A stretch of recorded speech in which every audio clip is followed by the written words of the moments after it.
Hi, this is Jojo with the Hookup Baits podcast, and we have a very special guest today. We have Byran Auer, and we're going to have a little discussion with you, and then we're going to bring on your beautiful wife and talk about couples fishing and some great stories.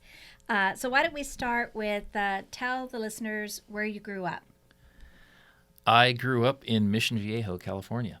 Really? Yes, an Orange County guy. Mm-hmm. And what kind of hobbies did you do as a kid? Motocross and fishing, pretty much.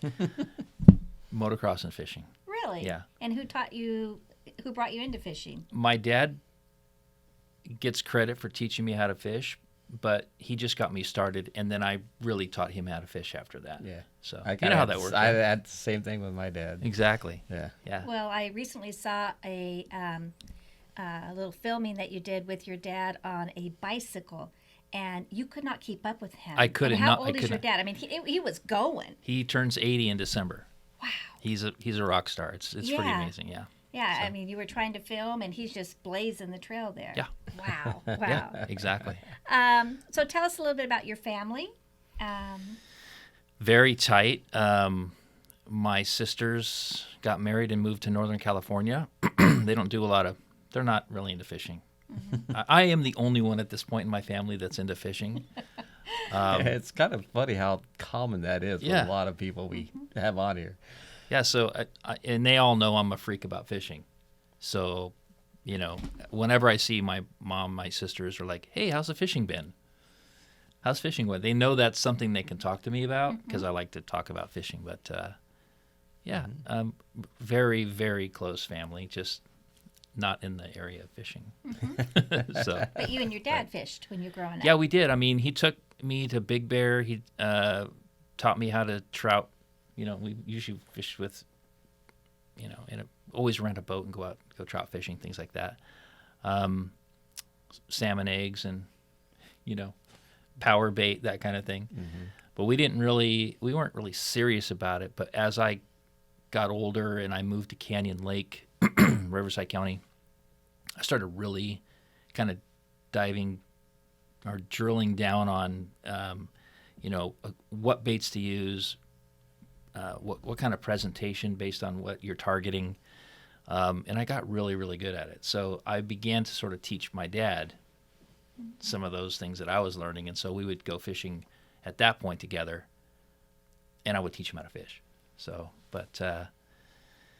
and then I met this clown. And how did that happen? This is so weird. We just decided one day that it would be cool to go to this outdoors event that was happening in Paris by the racetrack. I remember that. That's in when Paris. we first met. Yeah, Was you that mean when when? Chad told me we're going to Paris, and I got all excited thinking we're going to Paris, France? Oh yeah. Yeah. No Eiffel Yeah, I Tower. remember that trip. No. And this was it was very small. Yeah. There was maybe 30 booths, right? Yeah. Something like that. Yeah. And a lot of the things were just, I had no interest in anything. And then I had just started going out fishing with my wife, and we would just kind of go out and. This is pre-Freedom Boats. Yes, Okay, before that. okay. So This was. I think that was year 2. About a year Okay. after. Real new. We started. I expressed my interest in fishing to my wife. She says I grew up doing it too, so we started going fishing in the ocean, and we would go on cattle boats. We went a handful of times, and we would take some of our team members. We sell real estate, so we would do a day of fishing, that kind of stuff. And I was always using different plastics, and the one back in the day I was using plastics, and we would hang a big chunk of squid on the back of it, right? Mm-hmm. And I never liked that. It always bugged me, because I like to, when I bass fish, I match the hatch. And so I was like, I've never seen anchovy swimming around in the ocean with a big piece of meat sticking out its butt. Right. So it didn't look like Yeah. and you catch a fish, or did he eat the squid or did he eat the lure? Exactly. Mm-hmm. So when I met Chad, I was like, "Oh, these are cool baits. Yeah, you just hang the bait right there on the hook, right?" And he's like, "No, we don't do that." Mm-hmm. So I was like, "Oh, that's cool. These This are is designed at the Paris event. at the Yeah. Paris Okay, event." I was okay. telling him, I was trying to teach him how to use his baits. So what you do is So you you put a take piece these of squid on it? and you put the squid on there. And he was like, no, this is exactly how we do it. And he had just caught a 50-pound white sea bass just outside the harbor. And I was like, on this? Okay, cool. And so I bought a few because I determined that I liked the guy. Not sure why, but I liked the guy. And I wanted to. It was the smile. I'm a entrepreneur myself, and I was like, hey, let's support this guy. Let's buy a bunch of baits, even if they don't work. Let's just do it, right? And they worked really good. So, yeah, we have been using those baits ever since. Yeah. These baits ever since. Yeah. That's really what happened. I remember that they started sending me a lot of pictures of, hey, look at what we caught. Look at what we caught. You know, and then me and Jojo signed up for Freedom Boat Club, and you learned about it. And you're like, Yeah. And then you went to Freedom Boat Club, and that's when you really started doing your own boat thing and really catching fish and stuff. Oh, yeah. So. Well, I was on your page just checking out the Hookup Baits stuff, and I saw that he had tagged Freedom Boat Club. And I remember he kind of mentioned it, and then I was like, oh, wow, I think we should look into that. So it took us about a month or so to finally kind of connect with Rob or whoever it was down there. Or I think it was Joe. Anyway, he gave us a tour, showed us around, and I was like, we're doing this. And you guys take the boats out quite often. Yeah, we do. Well, we're busy, so I'm still kind of a hacker fisherman. I mean, I don't get to fish as much as I want. I'm not as good as a lot of the guys that are sort of in the hookup bait ecosystem. But I'm pretty proficient at using these baits, and you always catch fish. Never we a problem always there. catch, yeah. And so it's like I love going out with my wife, and it's usually just the two of us, and we slay it every time. But we only get to do it about maybe every 6 weeks, once a month, every 6 weeks. I would love to go more, but we just don't. We can't swing it. And tell us a little bit. We'll catch this with your wife as well. But tell us a little bit about your business and why you're so busy, and what you do as part of the business. So I am. I'm the media director or the marketing director for my team. So we sell a lot of real estate in Southwest Riverside County, a little bit in San Diego too, North County. So, I mean, there's just a lot of work kind of feeding the team. We will have 21 on our team in a couple of weeks. We're onboarding some new team members now, but even though the market has shifted, we're still really growing, and so it's exciting.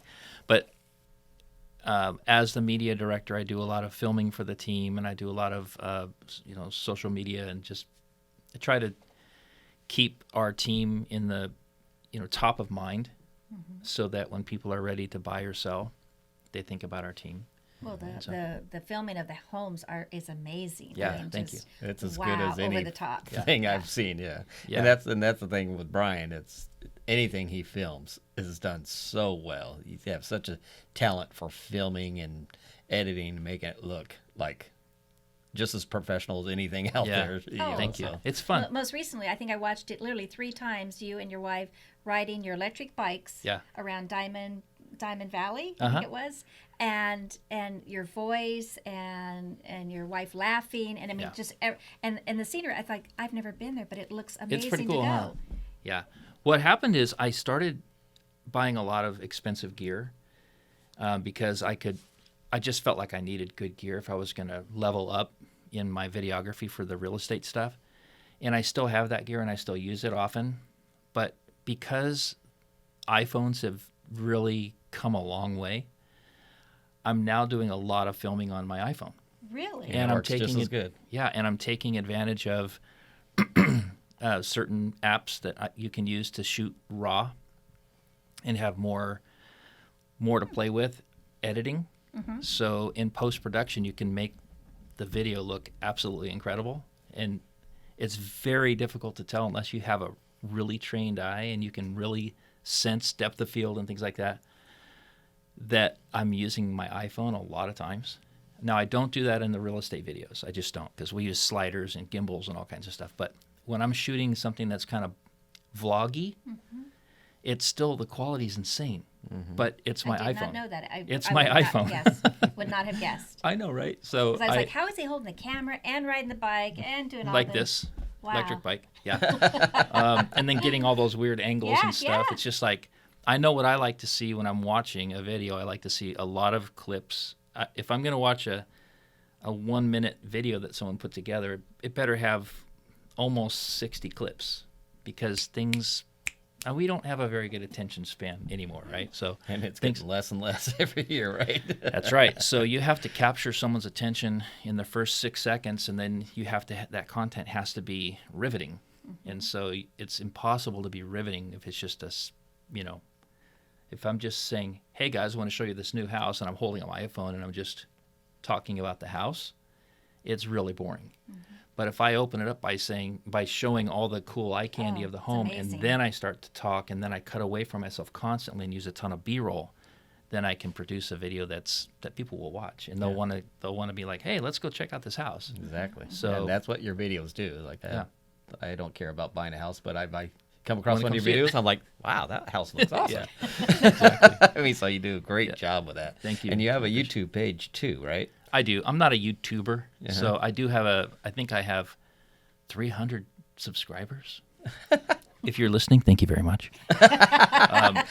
Well, tell them what it is. Maybe you'll It's get just- 300 more. Yeah, it's just Byran Auer. I mean, that's my Byran that's Auer. who I am, Byran Auer. I have a YouTube page, and it's mostly fishing, because that's what I love to do. Yeah. It's so in the old days, we would take pictures and we'd make photo books, and they would be on the coffee table and stuff like that. And you say, "Oh, check out my vacation," whatever. I don't do that. I like to memorialize everything by filming it, and I film a bunch of clips. I put a cool video together, and I put it on YouTube. And I don't drive any traffic to it or anything. I'm not trying to get an audience, but I have it there so that my kids, my wife, my friends can go and say, "Oh, that was their trip." Yeah. So it's just that, and then I delete all those clips off my phone. It's on YouTube. Yeah. If it gets That's one great. view, great, that was me. If it gets 500 views, then I've had a couple. The video that I did of us going down for the weekend and catching 500 fish. Ensenada. Yeah. I think that has thousands and thousands Yeah. of views. But that's and then because of you, then not your me. cruise ship one too, where you Yeah, took that the was- fishing I love rods that on the cruise. Yeah. Yeah, Always- that one was pretty popular too. Yeah, It's Yeah. popular on our page and your page probably. yeah. That one was always bring fishing poles Yep. On a cruise on a ship. cruise, Yeah. because we just literally went right out and fished right next to the ship. Oh, you can see the And cruise just- ship right there. Yeah, I did that. I filmed it Yeah. so you could see the cruise ship in the background. And we had people that were still on the ship that didn't come out.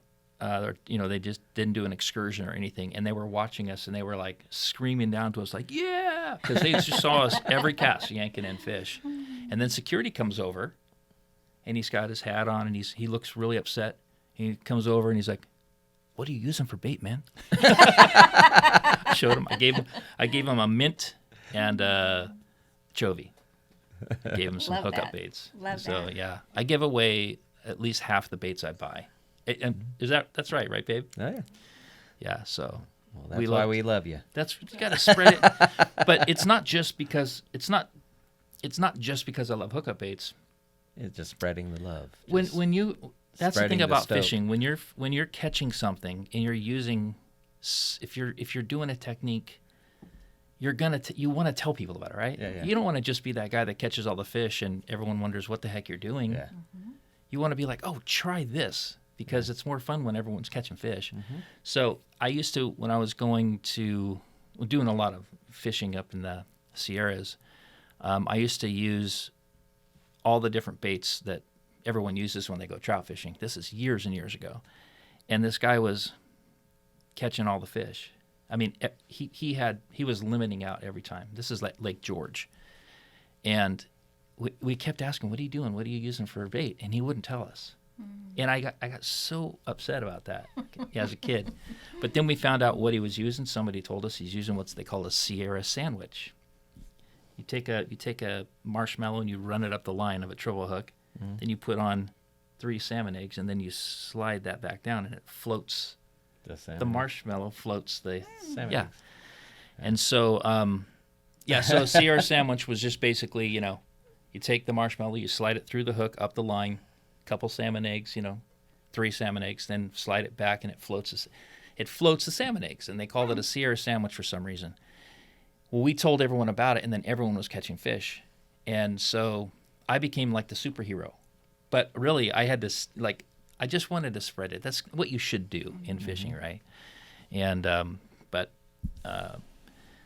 maybe you should come up with a bait like that. Salmon eggs for eyes, marshmallows up inside the hookup. No. Okay, probably not. Not happening. Not happening.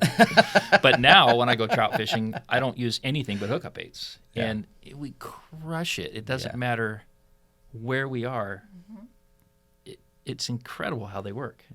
So if you go to my house and you look at all of my fishing gear, all I have is hookup baits. Wow. I'm dead serious. There's nothing else. I don't have. There's nothing else you need. There's not exactly. You'd think I'm getting paid to say this. I'm not. But we don't have any other baits. Yeah. It doesn't matter what we're fishing for. You'll catch every fish everywhere. Exactly. You don't have a need. You need different size and color hookup baits, Yeah. but it's still all you need is hookup baits. Exactly. I mean, it's pretty amazing. I still amaze myself by it. It's just like, Yeah. there's nothing else that does that. That is So it's true. pretty crazy. Yeah. So That is true. Yeah. We had a chance, and we're very blessed, excuse me, that you filmed our Hookup Baits tournament. What was that like to be there and film it, and the energy? I mean, and he did an amazing oh my job, gosh, by that- the way. You know Yeah. what? That was fun. That was the first time I'd ever done anything like that. Really? Yeah, because I was used to filming inanimate objects. The house doesn't talk back. I get to create the whole story, and the house doesn't do anything. I have to create it, right? right. This was different because I had to chase kids around. And I had to get cool angles that were interesting, and Interviewed Chad on the boat. Yeah, exactly. It was completely different, and I didn't even have. I had good gear, but I didn't have. I mean, it was my first time doing something like that, so I would was not just like guessed. running around. And then I wanted to have my friend do a voiceover for it because he's got a killer voice, and he wasn't available. I couldn't swing it, so I was like, well, I'm just going to do a voiceover, and I'll try to sound like a radio announcer. You did amazing. Oh my gosh, I yeah. don't think it could have been better God, than it what was you so did. crazy. So after that, I started just saying, I'll just do my own voiceovers then. But Yeah. See? it was a lot of fun. It shouldn't have taken as long as it did. It literally took me, I probably put 20 hours into that edit, and it's a 3-minute video. But there was just so much content, and I had to shrink it down to like an interesting story. So it was good. And then the second one I did was a little bit easier because I had a little bit of a formula, but there was all kinds of technical glitches I had that day with gear too. So it was just like, but it was still. They both Wouldn't have were done it. amazing. Yeah, So, yeah. So- And those are on our YouTube. Just look up Hookup Baits Tournament. Yeah. That was all this guy. It was Absolutely great. amazing. Thank you. Amazing. I appreciate it. It was fun. It was.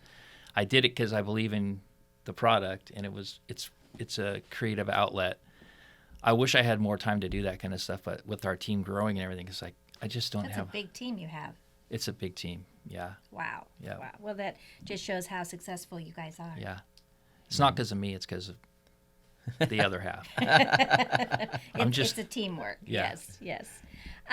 So is there a favorite Hookup Baits color that you or colors that you seem to kind of favor over others, or? Well, I just fell in love with the chub.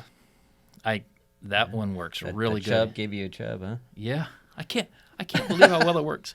So we when I'm out in the saltwater, or fresh or fish in saltwater, you can never go wrong with the chovy. I mean, it doesn't matter. So Yeah, it always works. It always works, and so a lot. I probably have more chovy than anything else.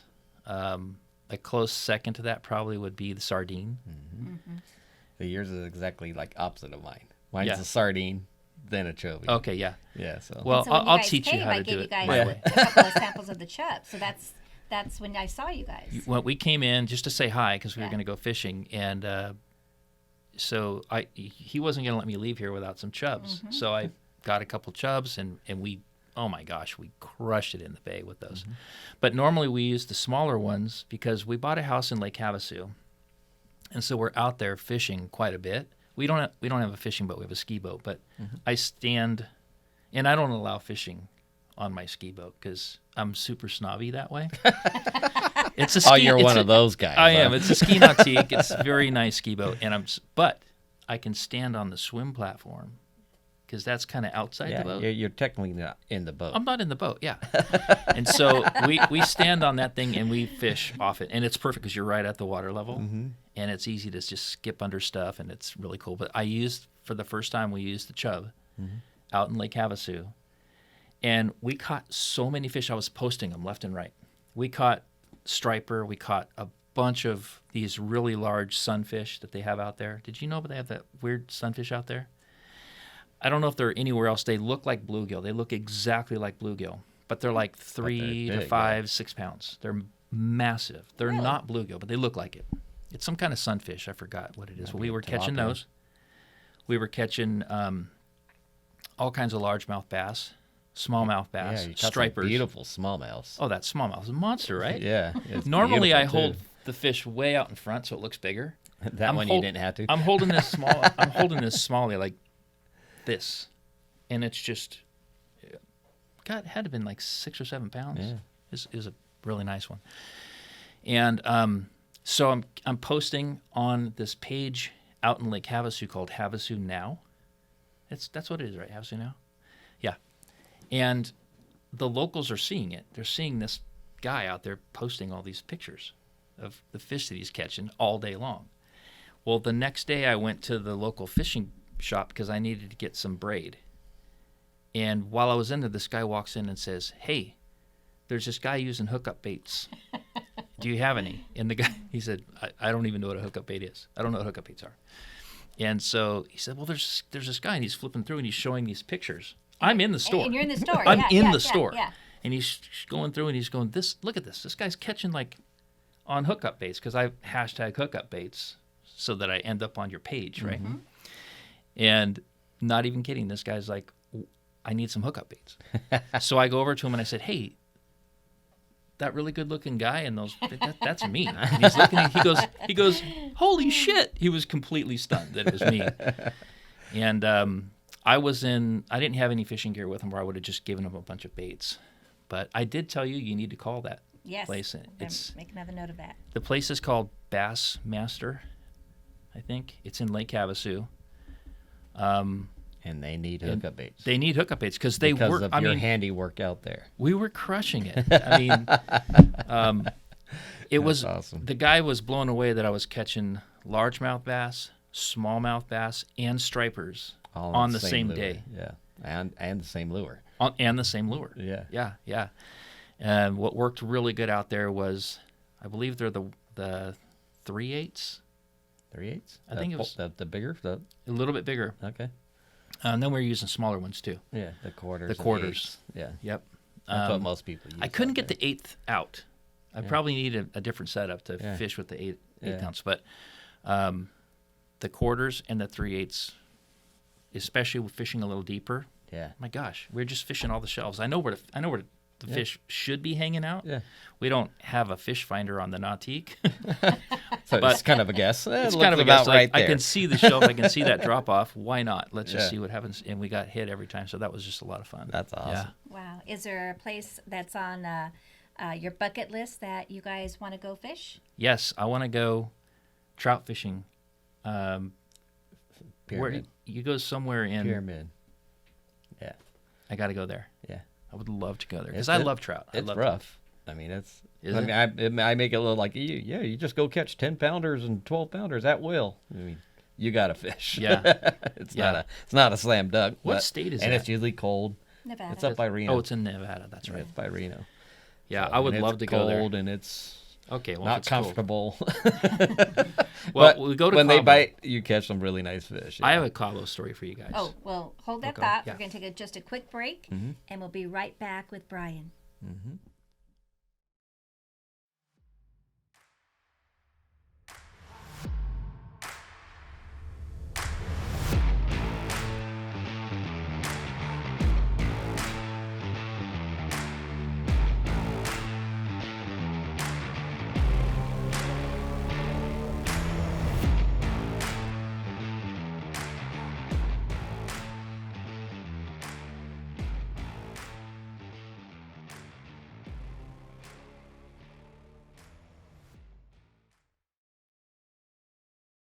I have a good hookup bait story in Cabo. Tell us.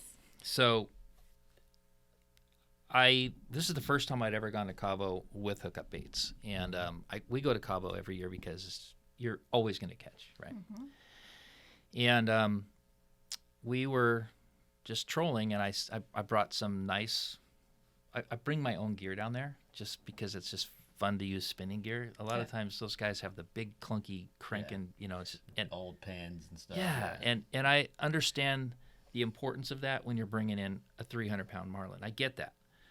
But rarely do we catch anything over 100 pounds, and the van stalls that I have, stuff like that, that's right in their sweet spot. Yeah. So, it's just fun to catch on spinning gear. And you're comfortable. It's your gear. You know how you set it up, Exactly. And I can also whip baits out there so far and not have to worry about backlash and all kinds of stuff. Yeah. So we brought our own gear. We brought these baits. We brought the mint, and we wanted to troll with them because they have all these things they want to troll with, which is fine. But I said, hey, I also want these out there too, and I'll set them up.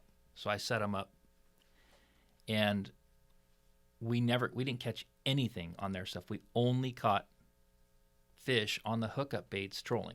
Wow. That's the only things we caught. So they're all their lures that they've been using for years. For trolling for years. Yeah. And you throw a hookup bait out there and it outfishes them by far. Absolutely. And so we caught 4 Dorado, and they were all 48 inches long. They were exactly the same size.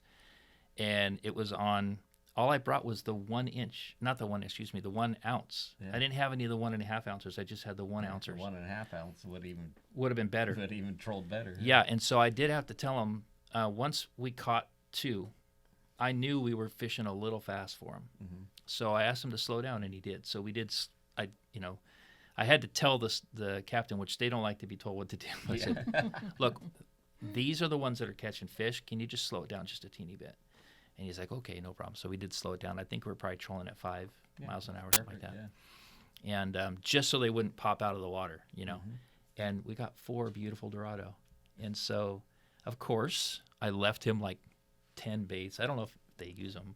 Yeah. Oh, they hopefully, do. Hopefully, they do. Yeah. Mm-hmm. We get a lot of people asking about them from down there. Yeah, so I just left him a bunch of bait, and he was just like, thank you. And then we tipped him, too, which, there was something else he did. I don't know if you experienced this. It bugs me so much.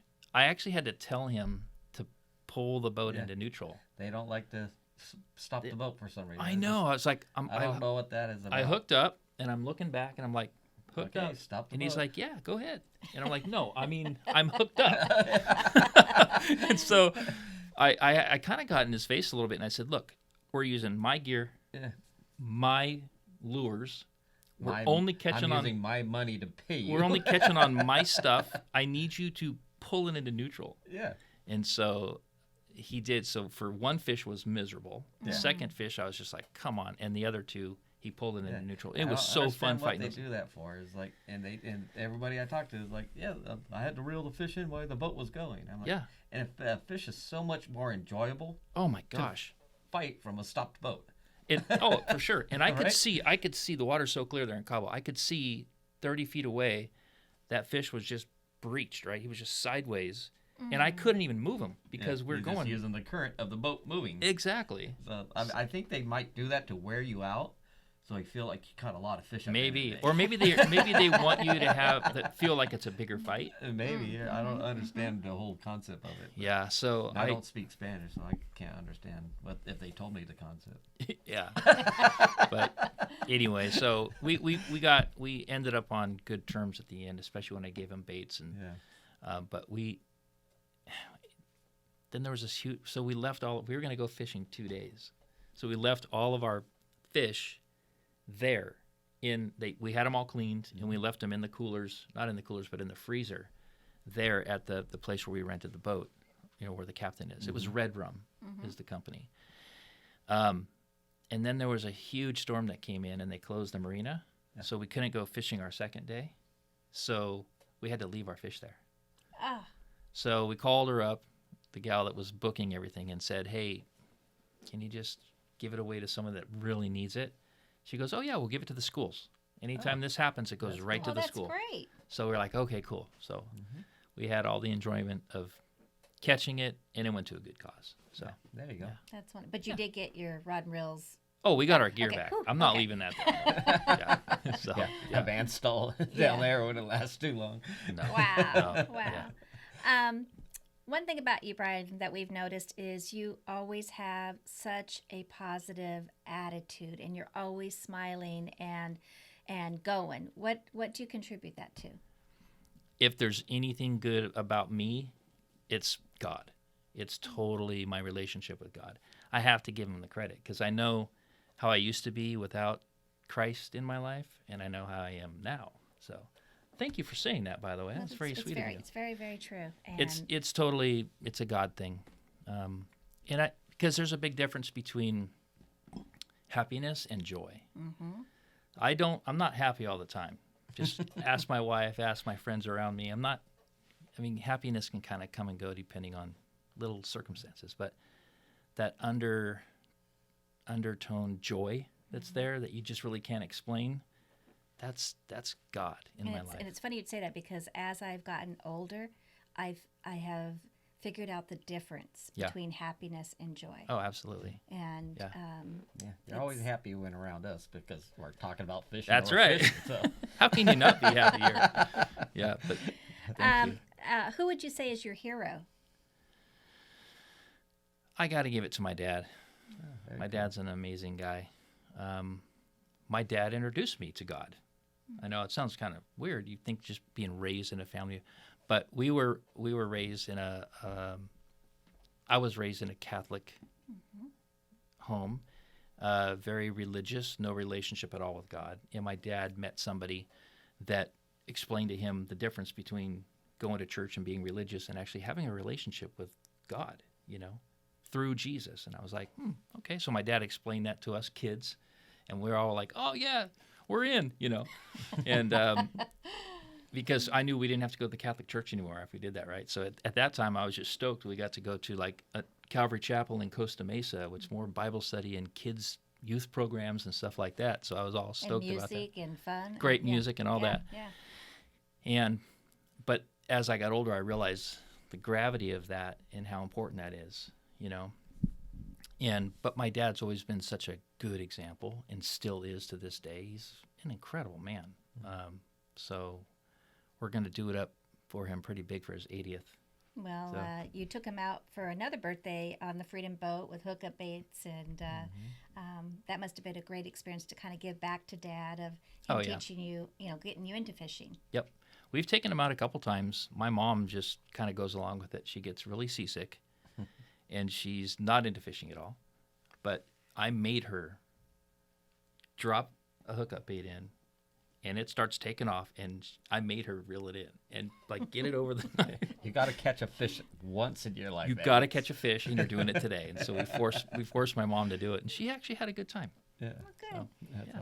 awesome. If there was anyone that you could fish with, who would you pick to fish with? Oh. Well, you already got me Bill Boyce. Yeah, Bill will right. Fished love with him. that. Yeah, and that was pretty cool how that happened. That was very cool. He became a big fan of Bill Boyce through his TV shows Yep, and totally. everything else. And I was a really good friend with Bill Boyce. I didn't think you knew how good of a friend I was with him at No, the time. I didn't. And so I was like, I'm gonna make this happen. And yeah, We had so much fun. Yeah, I had Bill on the boat, and I didn't tell Brian Yeah. that Well, you Bill had was on introduced the him boat. at Fred Hall, wasn't it? Yeah, Yeah. introduced Yeah, him at yeah. Fred Yeah. Hall. Yeah, I put you guys together. Yeah. But then I made that trip of we surprised Brian. So Brian comes walking down the dock, and lo and behold, There he was. Bill Boyce on the boat. Wow. Yeah, that day was That's was got to be a so great fun. day because Bill Yeah. is so much fun. Oh, we were laughing our butts off the Yeah, whole time. yeah. It was so funny. But I grew up watching, not grew up, but for many years I watched Hank Parker. You know Hank Parker, right? You heard him? Of Hank. course. He's such a cool dude. Yeah. He's just he just loves fishing, loves teaching. It'd be really cool to hang out with him. I would say you, but I already get. Yeah, you already get to fish. I already I Okay, like- that makes me feel better. I like fishing with Chad because he's a pro. He's like a legit pro. Wins a lot of tournaments and things like that. So And I he can like put us watching on how fish. he does things because I really am a hacker. I mean, I can't. I'm better than somebody that doesn't fish hardly at all. I'm not new. I would consider myself advanced intermediate fisherman. But when I watched you fish, just your accuracy and just control of the environment, your situation, it's like, wow, I would love to get that good. But you gotta do it all day, every day. You know. Exactly. Time on the water is everything. But the one thing I do got to say, I mean, I get a lot of people like you. It's like, hey, I'm going out Saturday. Mm-hmm. Where do I go? What should I look for? Yeah. And I tell everyone the same thing. Go off Point Loma, 80 to 100 feet. Concentrate there, and you're going to catch fish. Yeah. Well, I get a lot of people like, did you catch anything? No. And you're like, Oh. Brian is like, yeah, I went out. I did exactly what we did, and we caught fish all day, every time. So Yeah. you're a sponge. You're one of Exactly. those people like a sponge, and you ask, and I give the advice, and you do the advice. Yeah. Where a lot of people are like, oh, okay, thanks for the advice, and They don't do it. they don't execute. They don't do it. You You know, it's exactly like on my team. We have so many tools to help agents sell a lot of homes. We have so many tools. And the ones that are crushing it do exactly what we tell them to do. Very good point. It's Just huge. do it. Just do this. Why do I need to try to relearn how to be an awesome fisherman if he's going to tell me exactly what to do? I'm a fool to not do it. Right. So that's what I do. I usually try to text him and say, hey, this is kind of where we're thinking about going. What do you recommend? And he tells me the color, where to go, and what to do, and we do it, and we catch fish. Superstar. We're going to take a quick break, and we're going to bring back your wife and continue this podcast. We'll So be right back. it's about to get way better. We'll be right back.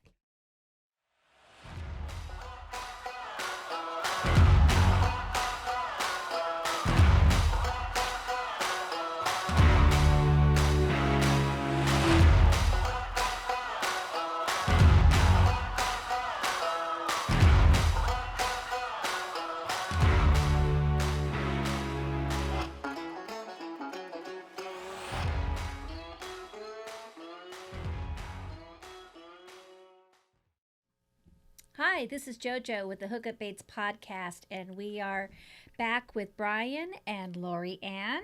So we're going to first get to know Lori Anne a little more. Where did you grow up? Orange County, Mission Viejo. Okay. And did you grow up fishing, or is that something new that you guys are doing together? Grew up fishing in Newport Beach and Dana Point. Yeah? Yeah. And was that fresh? Did you do freshwater and saltwater, or? Only saltwater. Okay. Yeah. And is that from Dad or? Yeah, my parents had a boat, so we would go down to Dana Point and just thought I was a hot one that could just jump down on, the dock and go fishing. So nothing's changed now that I've fished Oh. with you. yeah, you're the hot one that can go fishing. Nothing's changed then. No, That's I good. just thought I was just, special because I could just go down on the dock, jump on the boat, get my reel, and go fishing. That is special. That is special. And you've been married how many years? Going on 13? Yep, 13. And what's the secret? Oh, Ooh. best friends. You got to fish together.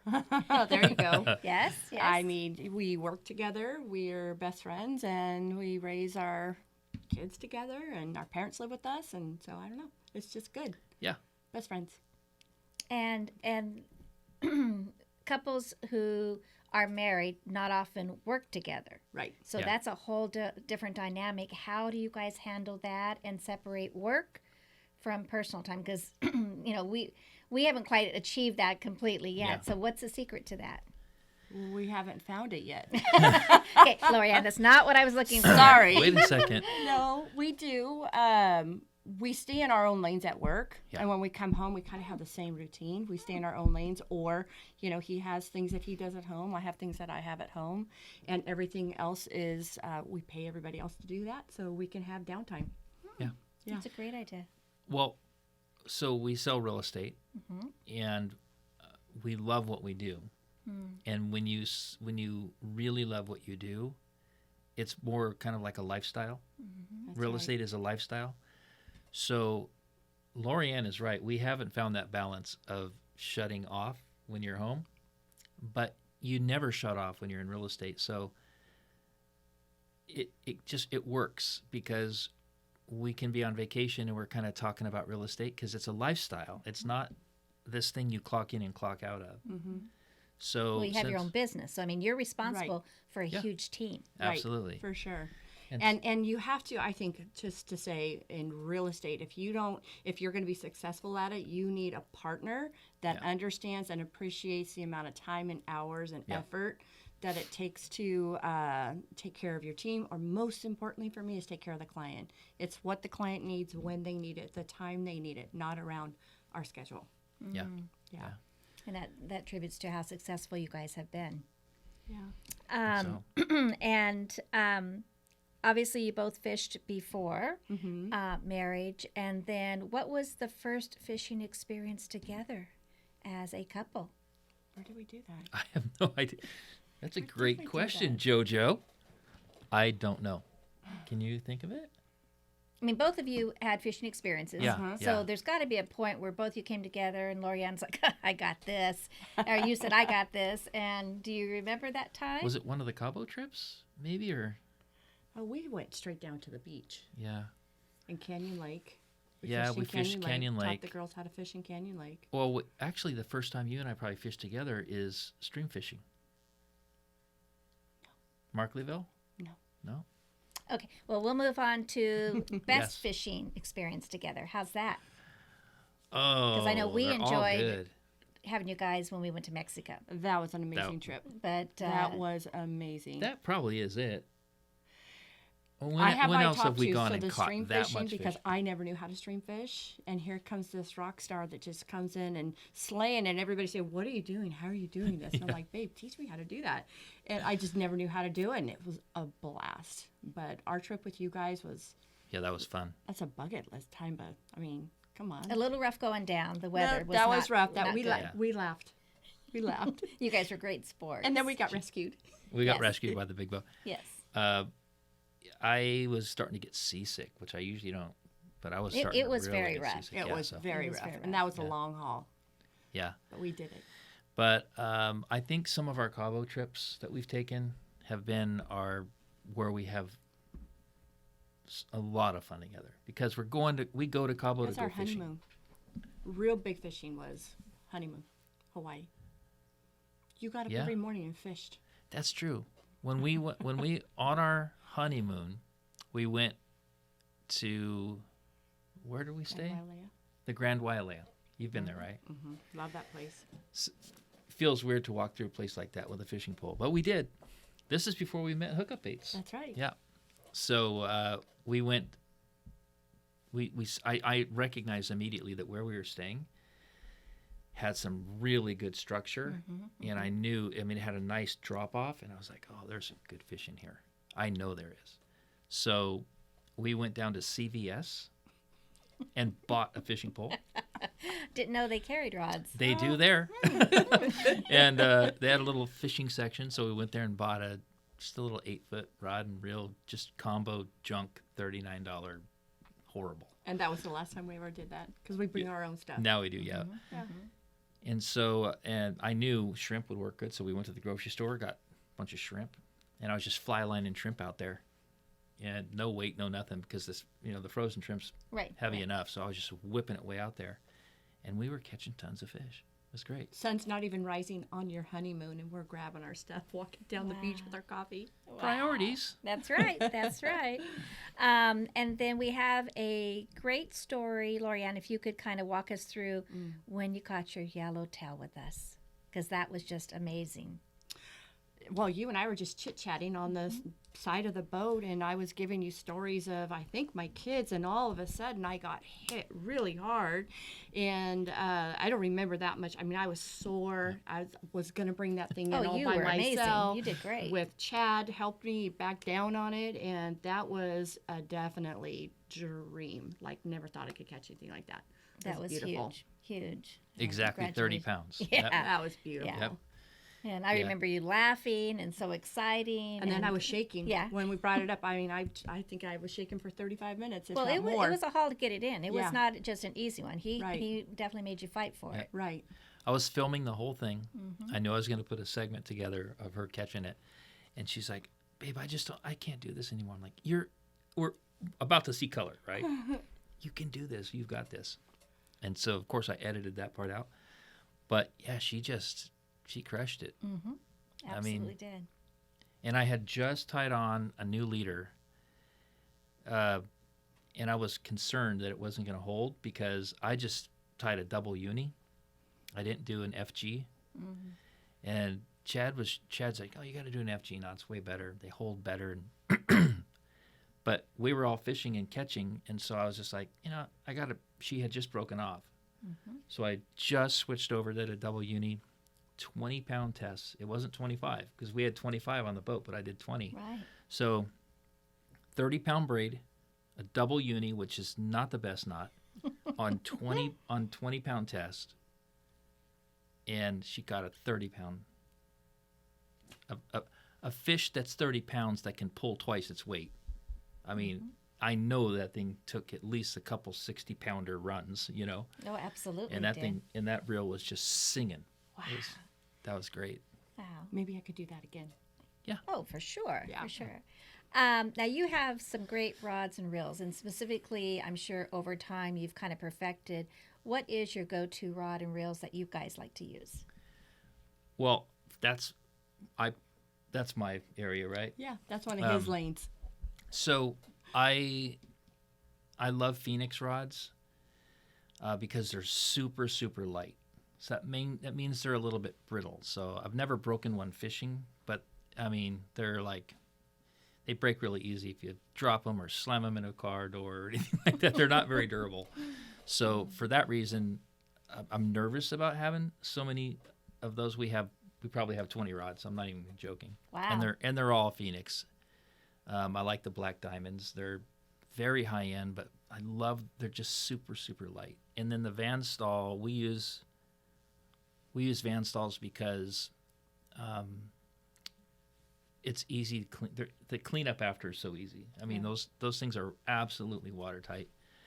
So I can just soap everything up and just power wash everything. And so we use a combination between Vans. I'm a tackle nerd. I like really good gear, and I like really good looking gear. So the black diamonds with the Van Staals look pretty sweet. And you always take your rods and your equipment with you. So what is it like to be that couple that's going on the cruise ship, that's going in the airport, and here you've got your equipment with you? Do people look at you? Do they wonder what you're doing? They do. It kind of feels, besides that long case, you feel like you're going to hit somebody with it as you're going through. But it's fun. We get, people try to guess what's inside there, and almost never did somebody say fishing poles. No. No, Chad's the same way. So you're wanting to know what it feels like to be the envy of everybody? Oh, absolutely. Yeah. Yes. It's pretty cool. I mean, it's clumsy because that thing is 8.5 feet long. You got to pick it up. You got to drop it off in a different place at the airport. Pick it up at a different place in the airport. But it's worth it because we have all our gear. You've got to feel like, oh, my sweetheart loves to fish, so I know that makes him feel really good. Yeah. And it's our hobby. Yeah, I don't want to rent gear. No. When you get really accustomed to the gear you love to fish with, when you travel, you got to have it with you. Well, I feel comfortable. I mean, we're in a new area. We're in a new space. Chad does his homework, but at least I know I have my rod and reel that I feel comfortable with. Exactly. And he's got it set up and ready to go. Yep. Right. So it is a huge difference. Yeah. Absolutely. Agree. Place that you guys haven't traveled that you want to fish? You take that one. Alaska. Oh, yeah. Oh, my gosh. That would be cool. That would be very cool. That'd be very cool. I've seen the videos. We've done British Columbia, but we haven't done Alaska Oh, yet. you haven't? Okay, I was going to say I saw the videos of you. That's right. That was British Columbia. That was an amazing trip. Yeah. Wow. Oh, my gosh. I watched that whole video. That was who's? Queen Safari? Yeah, but what program was that? Anglers Chronicle. It was Anglers Chronicles. That's right. And you guys were catching monsters. Those vermilions were the biggest I've ever seen. The size of the fish there is amazing. Yeah. And the hookup baits, I mean, just at what point you kind of have to stop and just take a small break because they were so effective there. Yeah. But that was a great trip. So just bring us next time. You got it. Yeah, You got we it. need to do that. No, not a problem. But I would love to go to Alaska because you get the fishing and you get the scenery. You know, that would be so cool. And good food. And good food, yeah. Yeah, we will have to do that together because we have several lodges that carry hookup baits. We've got an ambassador, Christopher, who is a guide up in Alaska, and literally we Nice. keep getting invited, but we're so busy because Right. they want us to come during the summer, Right. and summer's a busy time for us here. So we've just got to take the time. Yep. What values do you think that fishing or fishing together have brought you? Values. What values? It's not value, it's laughter. He makes me laugh. We do end up laughing. Like the time we caught OJ's missing glove. Yes, Yeah. that's We're- actually next We're on actually my not allowed list. to- So I think the value is you cherish quality time and the relationship, and And you guys enjoy each other. That's we really love it. obvious. We enjoy Yeah. it. Yeah. Good friends. You love each other. I mean, it's Definitely. very- Turn on some very- good music, pour a nice cocktail, and go catch some fish.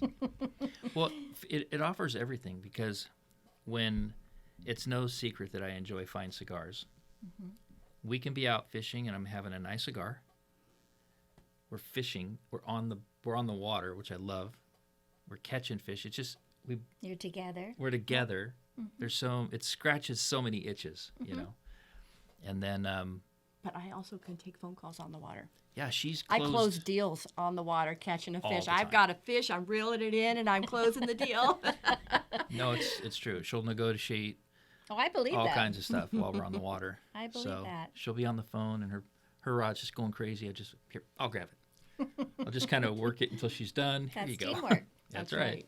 Now, the one of the famous videos that you've done, and Lori Anne, you're laughing. I mean, I've watched it so many times just to hear you laugh. But the OJ glove, tell us a little bit about what that was all about and what you thought it was before it came to the boat. It was so heavy. It was such dead weight. Yeah. I mean, really, we didn't know if it was seaweed or just a whole pile of. Well, It was why coming didn't- up. It felt like a snag. It was coming up. She was just like, oh. I mean, the Then boat it was felt. like this. Then yeah. it felt like dead weight, and as we started seeing it, his laughter got my laughter, and it just was- as we're laughing, we're just like. But YouTube made him take it off. What? YouTube made him pull down that video. Remember? Oh yeah, you too. Okay, so this is how crazy the world's gotten. I put on there that we had caught, so it was a short, a YouTube short, and it was called we found OJ's missing glove. They literally took down the video and told me that it was insensitive. So I had to change the name of it to "This Catch Almost Made Me Pee," which is more accurate because it wasn't OJ's glove. Right. And I almost did pee my pants because we were just laughing Oh, you so you hard. both Oh were my laughing gosh. so much, and then, like I said, I've got to rewind it because your laughter is just fantastic. And then one would laugh, and the other would laugh harder. And Yeah. but it was like a welding glove or something. Wasn't it? It was huge. It was a glove. massive glove, and how that happened was we had discovered that you could go into certain places in the bay in San Diego, and you could literally just throw out a hookup bait and just wait till it hits the bottom, lock it off, put it in the rod holder, and just drift. You can drag those baits. I mean, I know you know that, right? And we'll just sit there and we'll just have a cocktail. We'll listen to some good music, and we're not really actively fishing. We just want to chill, but we're still fishing because we're dragging hookup baits, and we catch so many The fish last that time way. I think we caught 20 a couple weeks ago. Yeah, we did that Yeah.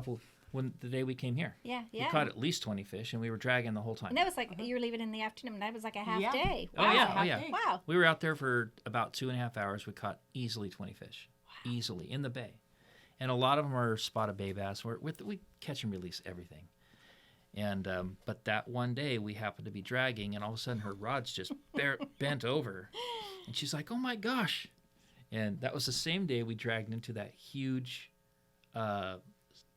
It was a lobster. Did you see that? That was the same day. Same day. Oh, same I was day. very lucky. That was the same day, Yeah. and I'm running on the boat like, get that thing off here. It was the biggest lobster I've ever seen. I've never seen a lobster this big, and of course it wasn't lobster season. So I think I won that fishing trip. I was trying to text you, hey, can I take this home? She Am I allowed to take she this texted home? you because we weren't really sure. We never go lobstering. I know nothing about season, anything like that. But Frank saw it, and he's like, bro, it's a good thing you didn't take that. Yeah. Especially because you were so public with, because we were Facebook living that whole thing. And we released it. But I didn't even want to touch it. Even though it doesn't have big pinchers, but that tail is just violent. Right. So it was right. scaring the crap out of me. So I threw a towel over it, and I'm like, threw it out. But Yeah. that day was very fun. But we always have fun. We've had days where we've only caught 10 fish. And to us, that's a disaster because that's not a lot of fish. And we always come back and we say, well, we had a great time together. Yeah. We always have a good time. Always have a good time. Well, that kind of leads me into my next question, which is, what are you guys grateful for in your lives and every day? Because you're such, again, Lori Anne, you're very similar to Brian. You both have a very positive outlook on life. And so, you know, one thing I do is I wake up and I go to bed every morning and night, and before I start anything, I say what I'm grateful for in the morning, and then what I'm grateful for in the evening. And so that's kind of a tradition that I do. Yep. What are you guys most grateful for? So you have affirmations. Okay, so I'm most grateful for him. And you asked him You don't who have his to say hero that. was. You don't and have I'm to just going to say say it's Brian. So, I mean, you changed my life. So, you know, when you go through life and you don't have what we have, you don't think it's achievable. But all I can say is just keep on. Kiss another frog or a fish. Yeah. So, yeah. I like what you do at night, where you stop and you reflect and you go, what am I thankful for? I try to do that throughout the day. I really do. And you stay in an attitude of thankfulness, you know. It helps with your mindset because we have so much to be thankful for. Even if you're living in the United States and you have nothing, you have so much to be thankful for, right?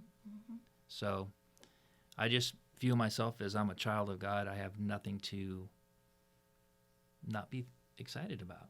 And so, I mean, we're healthy. We have 6 kids. We have 10 grandkids. Mom and dad lives with us. Yeah. And business is thriving. And Yeah. it's just a lot of work to get to where we are. And a team of what, 20? So that was how many kids? 6, Grandkids? 10. And a team? Yes, and mom and dad And mom and dad? Yeah. in their 80s. Oh my gosh. And what's the secret to managing all that?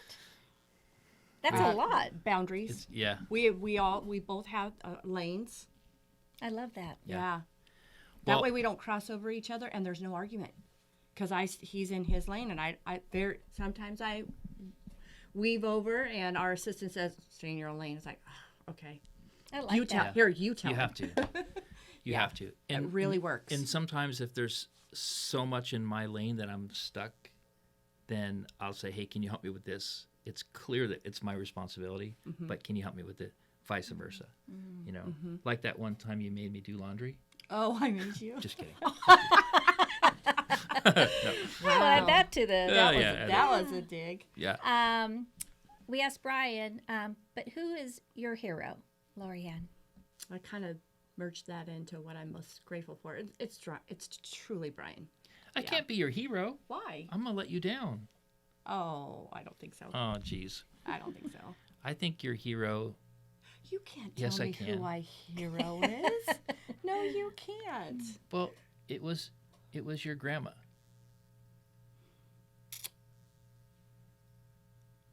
Oh, she's very special, but she wouldn't be hero. Oh, okay. She speaks very, very, very highly of her grandma, Yeah. who passed great away woman. right around when we met. Don't act like you don't know. Okay. Edit that. That But how much time do we have? I have a hookup bait story. Can I tell it? How are we doing? Do we need to take a break? Are we good? Okay. I can Please tell tell it us. in 5, maybe. Take your time. So we meet you guys in Paris, right? I've always fished with live bait. yeah. You know this story. Yeah. And Brian's always, I'm like, I'm not using any of that stuff. And then we meet Chad. He's trying to teach us in a pool of water on how to make the bait, do its thing in the water. And then he takes me home and shows me in our pool, and I'm like, okay, whatever. I said, here's the challenge. You're buying me live bait. You can take your hookup baits. You can take whatever other bait you want, but I got to have live bait. Mm-hmm. We're out in Newport Beach, right? And we're fishing, and he's catching fish left and right. And I think it took me, I had to eat humble pie because my whole life, right? So Right. I'm old, and I'm like, never used a rubber, a metal piece. I didn't like any of that stuff. Yep. And that's not how my dad raised me. And I said, okay, I'll try one. Just put one on.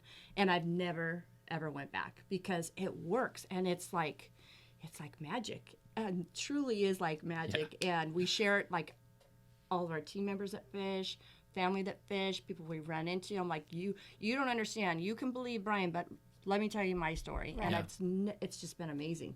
Yeah. It really is. We started off fishing with, we'd go buy a couple scoops. Mm-hmm. And so we'd have live bait. She would be fishing live bait. And I would too a little bit, just whatever.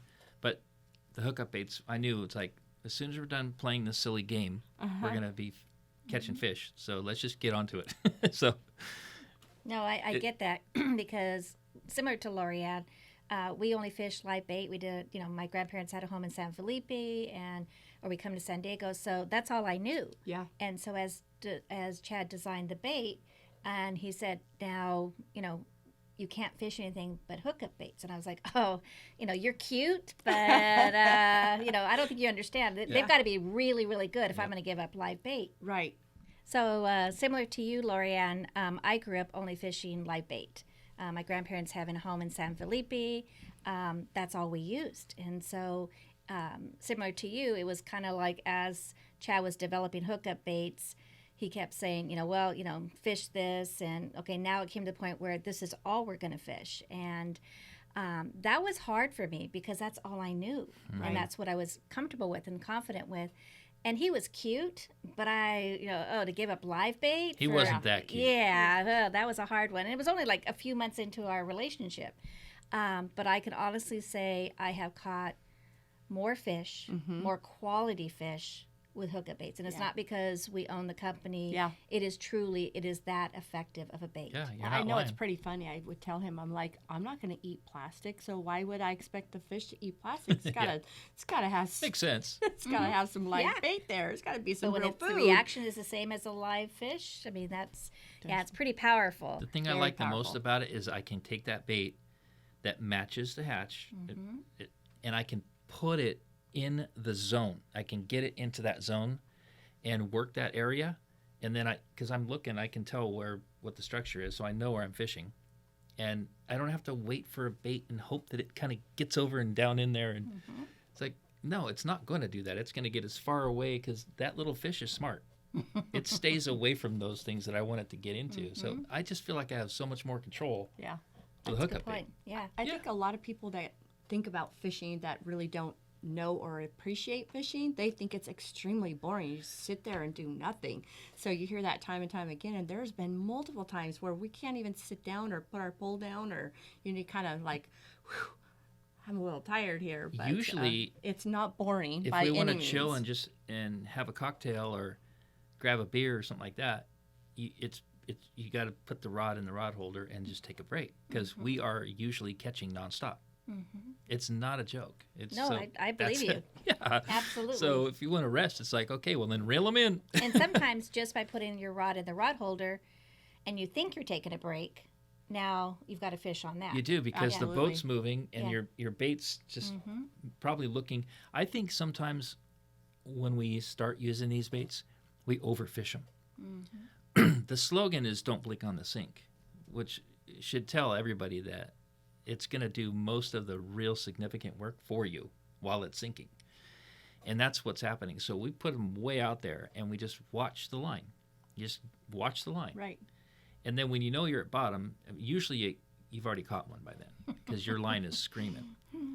But if you haven't caught one, then you can start bouncing them off the bottom and you can do whatever presentation is appropriate for the species you're trying to target. But normally it's just, it does it on its own. And when I give a hookup bait to somebody new, they cast them out and they start going like this. Like, what are you doing? What is that? Nobody told you to do that. Right, the right. bait will do what it's going to do. So it's you gotta remind people that let it do the work.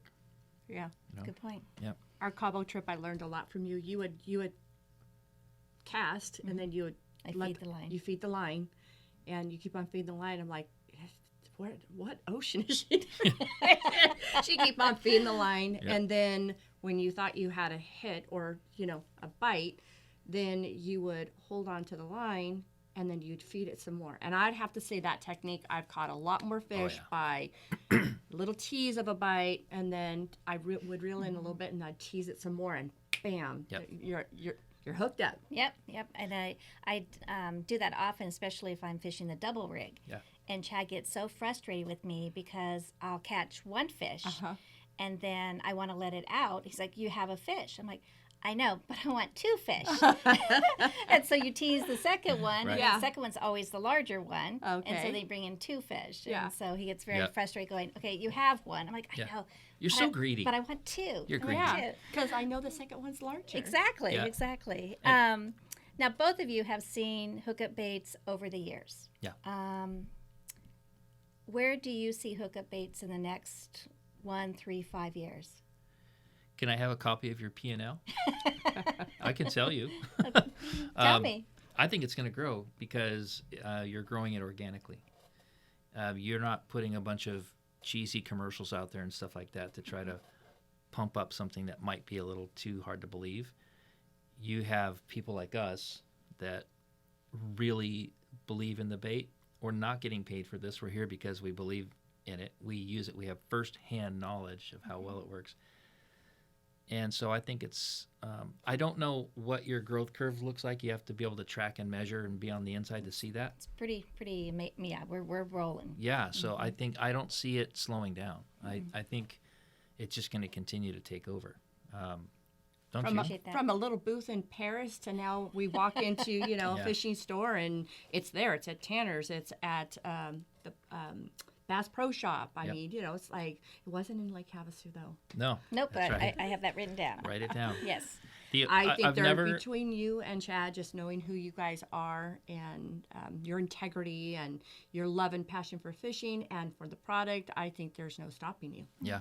Thank you. Well, it's go ahead. I'm sorry. To keep it real, I have heard one complaint on hookup baits. It's the same complaint I hear, and it's they're expensive. And so my way of combating that is, well, first of all, it should be, because they're handmade. I mean, there's no They really are. we're here at the factory, and all you have in your factory is a bunch of hands, people doing stuff, putting them together. It's all handmade, everything about it. So they should be expensive. But the second thing is, I tell people they provide replacement bodies.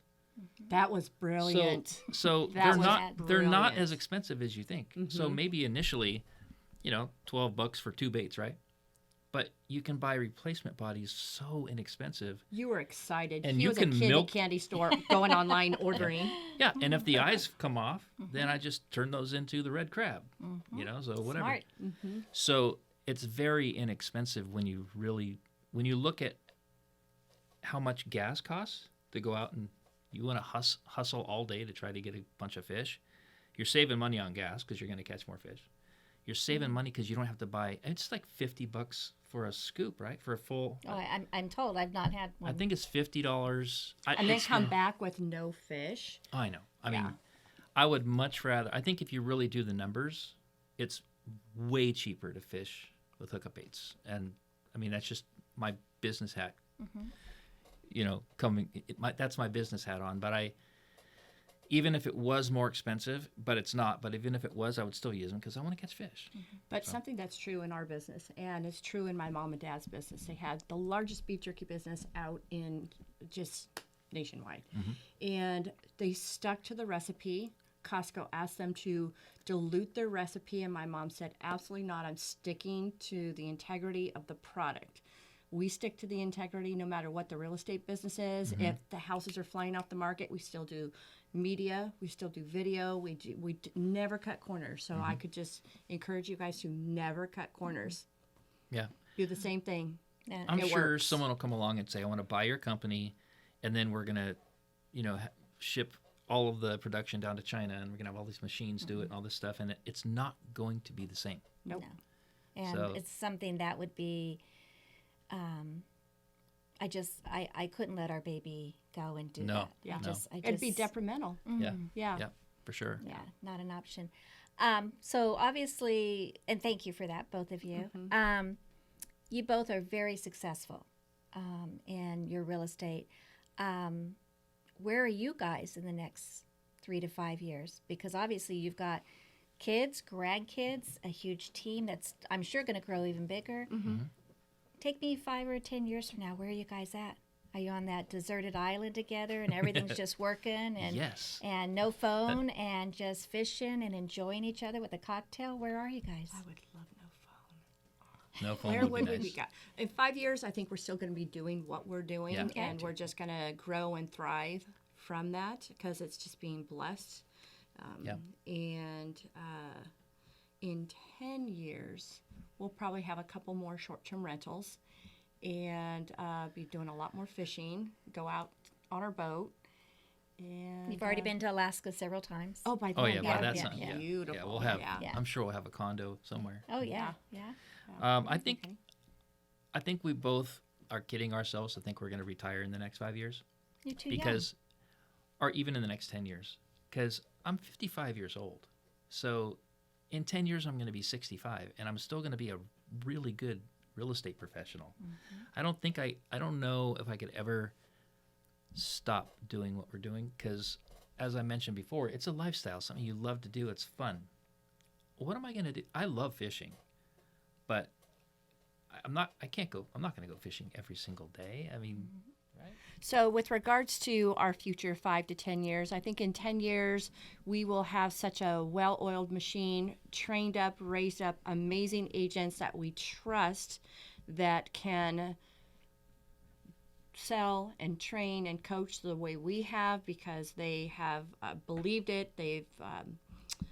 They're doing the things that Well, you they've guys listened talked to about. you. Yeah, they've they've listened to your listened. experience and your knowledge. Yeah, and the ones that actually take the years of, I always explain it, you don't have to have any years of experience. Just take my jacket, wrap it around you, zip it up tight, and everything that we talked about that we do from start to finish, what we've done for 23 years, how we continue to do it successfully.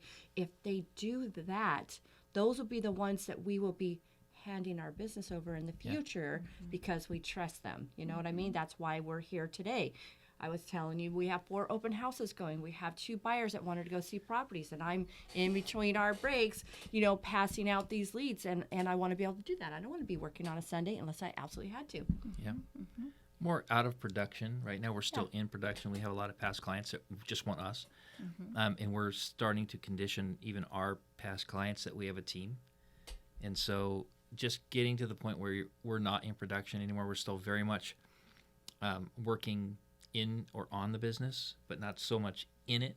And then, having more time to fish and to travel. Like you and said, things like that Hookup Baits is your guys' baby.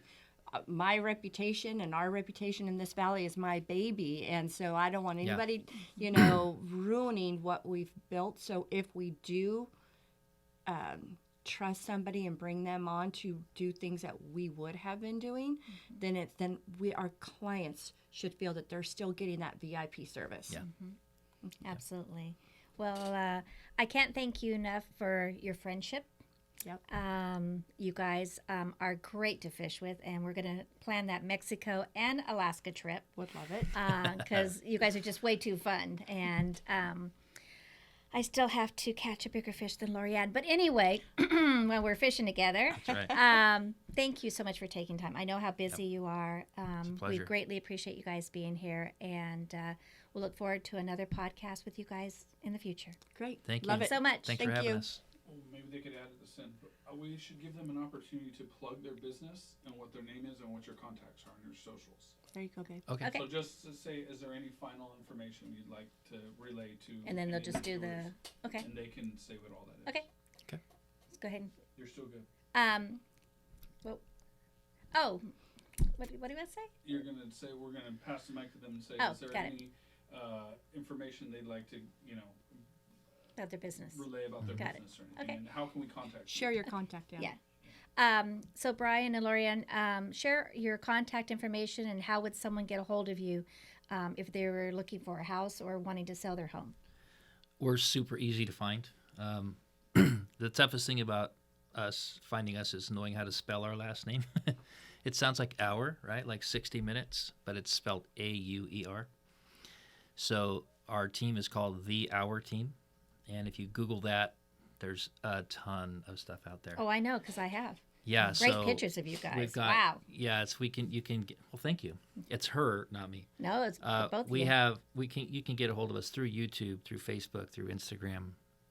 You'll find our websites where you can search for homes and all that kind of stuff. Our team bios are out there, really easy. Just Google The Hour Team. Great website. Did you design the website? Yeah, I did. That was fantastic. Thank you. Fantastic. Again, thank you for spending time with us. Thank you for your dear friendship. Love fishing with you guys, and we will be planning that Mexico and Alaska trip together. Love it. Alrighty. We're gonna Thanks hold so you to much. it. Bye-bye. And thanks for tuning in. Bye bye.